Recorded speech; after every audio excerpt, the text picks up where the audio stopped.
tous, bienvenue dans Backstage. Pas de compétition aujourd'hui pour les Bleus, du coup on s'est dit qu'on allait vous faire revivre la journée d'hier à travers la respiration, les derniers mots de Tessa Worley juste avant le portillon, regardez. Tessa elle va attaquer dans le rouge.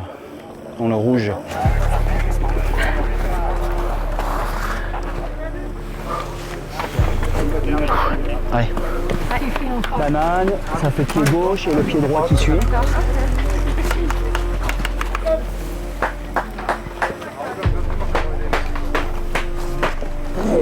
Allez. Tessa au départ. Tessa Worley que l'on a retrouvée aujourd'hui en pleine forme et qui nous parle de cette nouvelle médaille. Bravo, une de plus. Est-ce que c'est une de plus? Est-ce qu'elles sont toutes différentes? Comment on peut dire? Oui, c'est une de plus, c'est sûr. C'est pas la même discipline. C'était une journée très particulière, très longue.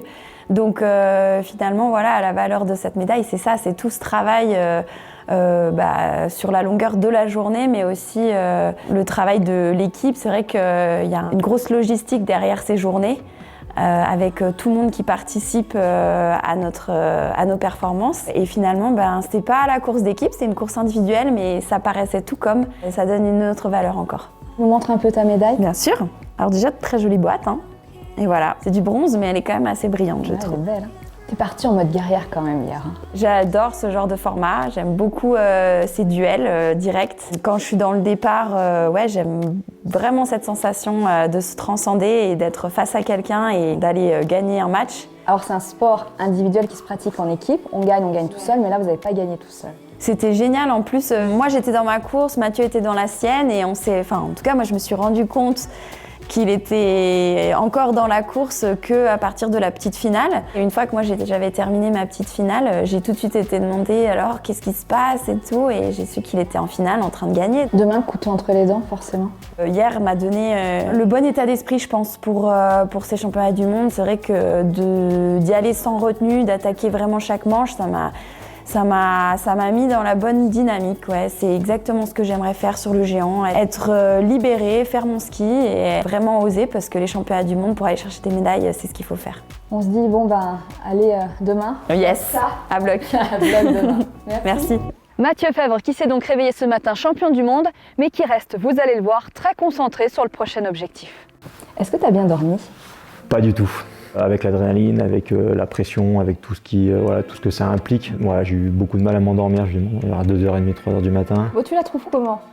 Non, elle est jolie, ce que l'on disait tout à l'heure. C'est vrai que c'est un bout de métal, on s'entraîne tous les jours pour aller chercher ça. Ça représente, toutes ces heures sur les skis, les désillusions, les déceptions, les frustrations. Voilà, c'est un petit bout de métal, mais qui peut en dire long. Qu'est-ce qu'il fait un champion du monde quand il rentre à l'hôtel? Il range le bordel qu'il y a dans sa chambre.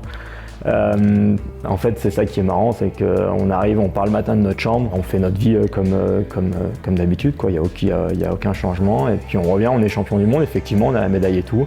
Mais la chambre dans l'état où on l'a laissée, c'est toujours la même. Il n'y a personne qui est venu nous la ranger entre-temps. Comment tu t'es levé? Est-ce que tu as senti que ça allait être une bonne journée? Il y a des jours où on a l'impression que ça va. Aujourd'hui, c'est bon jour, et puis au final, on finit 25e de la course. Donc c'est toujours un petit peu des sentiments qu'il faut arriver à mettre de côté. Il n'y a qu'une seule chose qui compte, en fait, c'est notre état d'esprit à l'instant T quand on est dans le portillon de départ. Ça fait partie de la philosophie du skieur, l'humilité.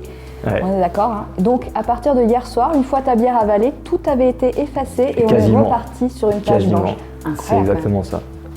Ça fait partie de notre sport, je pense vraiment que tous les jours les compteurs sont remis à zéro, absolument tous les jours, parce que on est un sport où les conditions elles changent tout le temps, les tracés changent tout le temps, les pistes changent tout le temps, donc je pense vraiment que c'est fondateur en tant qu'homme de faire du ski alpin, parce qu'on apprend justement l'humilité, on apprend à tous les jours se remettre en question.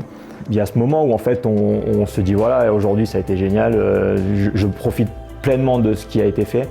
Et puis d'un coup d'un seul, en fait, tu switches, tu dis vendredi il y a le géant, et puis demain il faut que je fasse ma récup, il faut que je me repose. C'est vrai qu'on switch assez vite, encore plus sur des championnats du monde et encore plus quand ils sont pas terminés. On va quand même te dire bravo champion. Merci beaucoup. Bonne chance pour vendredi. Merci. Allez, merci. Backstage, c'est tout pour aujourd'hui. On se retrouve demain jour de compétition géant dame. Et pour se mettre dans l'esprit de cette compétition, je vous propose d'écouter les meilleurs moments vécus en réunion la veille de course. Salut! C'est la course de l'année, donc allez chercher les choses. Chaque course a son histoire, chaque course est ouverte. Il y a pas mal de facteurs qui peuvent arriver demain. Un peu de soleil, moins de soleil, un nuage. Mais il n'y en a qu'un qui ne doit pas changer. Et qui ne changera pas, c'est la conviction qu'on va y mettre demain. Moi, dans ma tête, qu'est-ce que je dois attendre des filles de la vitesse? Je dois attendre de caractère. Être convaincu que demain, quoi qu'il arrive, on va sortir une putain de course. Il y a des cadors d'avant, mais vous n'êtes pas des outsiders.